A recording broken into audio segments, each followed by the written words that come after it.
Hi, I'm Tyler Brinegar, writer and producer of the Iowa PBS film Meredith Willson, America's Music Man. 76 trombones led the band. As an Iowan myself, I've always been aware of the Music Man. I watched it as a kid, and I knew the name, Meredith Willson, but like a lot of people, I thought it was perhaps a female, and I knew this idea that this person was from Mason City, but I also kind of wondered, what, just one work, this massive Broadway hit, and that's all he did?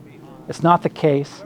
And we got into a little bit of research, and you find out, man, this person was very productive and maybe one of the preeminent Iowa creatives that we have to root for, to champion. The biggest challenge of capturing Meredith Willson's life into a narrative, first of all, you've got the timeline. He was born in 1902. Some of that early timeline is not well established, but we were able to track down newspapers of the era. There was a great collection of photographs in the archive for him.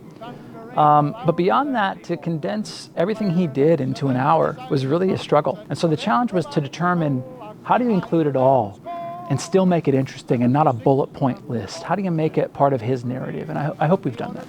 What I'm most excited about this film is to see that narrative on the screen with photos, to know this person, to understand him a little bit better, to hear his music. I think the film format is a great way to learn about Meredith Willson, and perhaps even more informative than the printed word, because this is, after all, a musician. I hope this film introduces audiences to Meredith Willson, a man that people might already know through The Music Man, an Iowan who has a lot of Iowa qualities, hard worker, inventive, creative.